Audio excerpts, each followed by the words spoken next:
Sa puntong ito, alamin natin ang sitwasyon sa inaasahang pagbubukas ng Atlubola Bypass Road sa Mabalacat, Pampanga. Si Bernard Ferrer sa detalye. Bernard? Yes, Joshua, pangungunahan ni DPWH Secretary Vince Dizon ang pagbubukas ng Atlubola Bypass Road sa Mabalacat City, Pampanga ngayong umaga.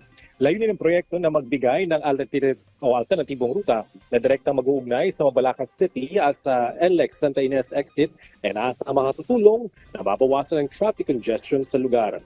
Inaasang papabuti ang access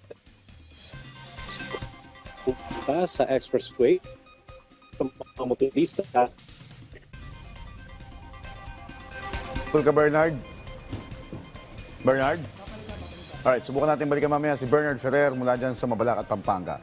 Samantala, pinagdiriwang ng mga kapatid nating Muslim ang Eid al-Fitr bukas araw ng Sabado. Matapos na hindi masilayan ng crescent moon o hugis suklay na buwan kahapon. Dahil dito, mag-aayuno pa ang isang araw ang mga kapatid nating Muslim upang makumpleto ang 30 araw ng Ramadan, kung saan ang huling fasting ay isasagawa ngayong araw, Biyernes 20 ng Marso. Kapag natapos na ang isang buwang pag-aayuno, inaasahang maghahanda na sa Eid al-Fitr o kapistahan ang mga kapatid nating Muslim sa buong bansa. Kabilang sa kanilang mga aktibidad ay ang pagdarasal, pagbabahagi sa kapwa at pagsasama-sama ng mga pamilya.